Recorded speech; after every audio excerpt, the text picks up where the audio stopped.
the physical return of Christ, Armageddon or millennium, which I have identified as British Israel.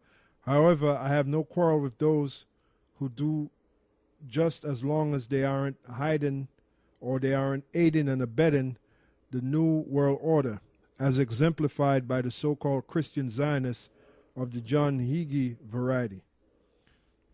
I guess. Yeah, that's pretty much it. Basically, they're planning on killing, millions of people in this country if they believe in Jesus Christ.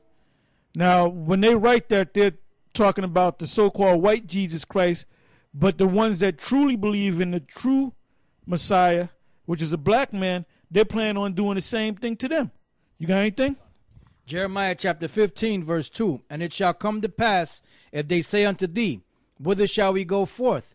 Then thou shalt tell them, thus saith the Lord, such as for death to death, and such as are for the sword to the sword, and such as are for famine to the famine, and such as for the captivity to the captivity. And I will appoint over them 4 kinds, saith the Lord, the sword to slay, the dogs to tear, and the fowls of the heaven, and the beasts of the earth to devour and destroy. Yeah, good. Because the guillotine would fall under what's known as a sword, which is a weapon, which is what they plan on using on you so-called Negroes, West Indians, and Puerto Ricans out there. And the reason why they want to bring the guillotine in is so they can harvest your organs and sell them. Like in that movie Repo Man. They want to make money. That's why they were down in Haiti. They were down in Haiti for all the dead people that died. They wanted to harvest their organs to sell them because there's big money in selling organs. That's right. Now go from there to the book of Revelation, 20th chapter, and start from the 4th verse, because the title of that thing that this brother just read, that article, why are guillotines in the United States? Because they're planning on using guillotines. They did that in the Roman Empire, so they're planning on doing it on this side. Go ahead. Revelation chapter 20, verse 4. And I saw thrones, and they that sat upon them, and judgment was given unto them. And I saw the souls of them that were beheaded for the witness of Yahushua. Yeah, because you had among the apostles and the disciples, a lot of them were beheaded. Yep, John the Baptist was beheaded. So that's one way of Esau getting rid of you. So what makes you think he's not going to do it on this side? Go ahead. It says, and for the word of the Most High, and which had not worshipped the beast, neither his image, neither had received his mark upon their foreheads or in their hands, and they lived and reigned with Yahushua 1,000 years. And if I may say this, Elder, and that proves that it's not talking, the mark of the beast is not talking about Christianity, because they plan on those that believe in the Lord, they want to put them to death. So how in the hell can the mark of the beast be Christianity if they plan on killing people that believe in the Lord? You see the madness here? Yeah, because if that was the case, because this so-called country is supposed to be a Christian society, the dominant religion in this country is Christianity.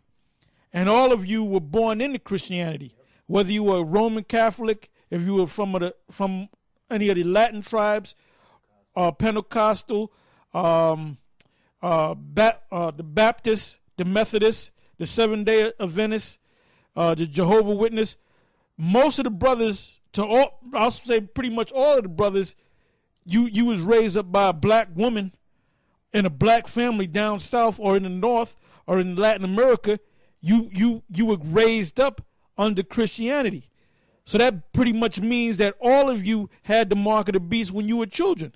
Now, where does it say in the scriptures that you're going to start with the mark of the beast, but then you're going to take off the mark of the beast? So you got clowns like General Yohana and Nate Satan, 2 guys that have sold out. Because anybody would teach that nonsense, you definitely sold out. That's definitely a microchip, and it's been identified by many writers, and it makes sense. All right? You got anything? All right, now I wanted to speak for a minute. Right. So the bottom line is just don't look. The scriptures say that in the last times, you're gonna have some that depart from the faith. Let me say this, man. You want to know where to get the truth? Just follow GMS. That's it, man. You can't go wrong if you follow GMS, because the Most High gave us a spirit to teach you this truth. Ain't none of them guys out there, them other groups doing like we're doing. You see how many different sites that we got up there, and constantly giving you new stuff, constantly giving you this current information. All right, you got something to say, Ak? Yeah, because in the title of Elder Tar's lesson is the guillotine. Now, this is actual legislation on the books. All right, this is found in Georgia House of Representatives, 1995 to 1996 sessions, and among the session, the guillotine came up, death penalty by guillotine. Now, they had the death penalty of electrocution, but they wanted to do away with it in favor of the guillotine to do just what Elder Ramlab said, which is to harvest the organs. And here's the proof right here. Be it enacted by the General Assembly of Georgia, Section 1, the General Assembly finds that while prisoners condemned to death may wish to donate one or more of their organs for transplant, any such desire is thwarted by the fact that electrocution makes all such organs unsuitable for transplant. Also lethal injection, because if it goes through the blood, and we all know that the organs are governed by the blood. So if you chop a guy's head off, then pretty much his organs stay intact, you know. So reading on, it says, the intent of the General Assembly in enacting this legislation is to provide for a method of execution which is compatible with the donation of organs by a condemned prisoner. Now, what's that method? The guillotine. That's right.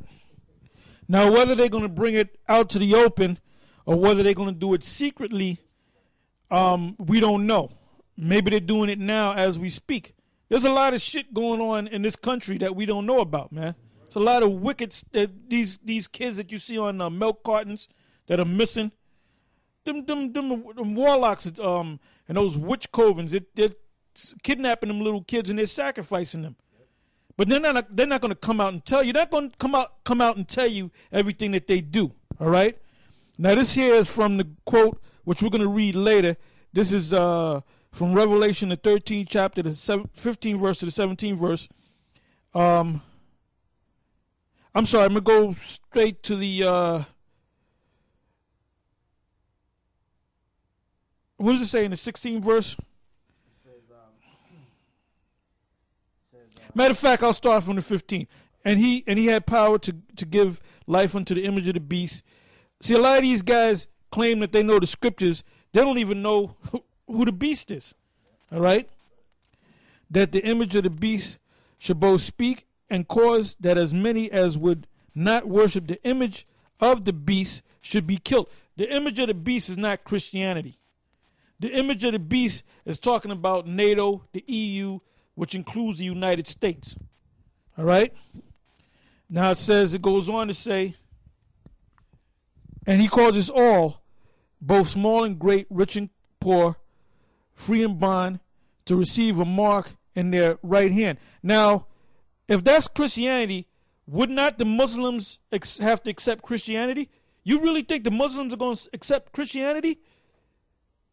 They don't care about death. They're willing to die, man. If you got a group of people that has a religion that take strap-on bombs on themselves and go into a building and destroy the people in that building along with the building, including themselves, in the name of their God, which they call Allah, you think you're going to put a gun to a Arab's head, a Muslim's head, and say, accept Christianity? That's BS, man. Because it says and causes all. All right? Plus they got that wild nature. Yep.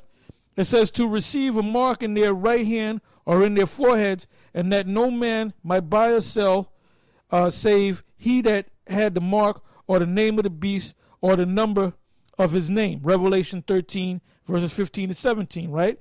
It says here, a world without cash, currency, coins, checks, or credit cards, all buying and selling on earth carried on by a mark or emblem implanted in the right hand or forehead of every person on earth. A total cashless society.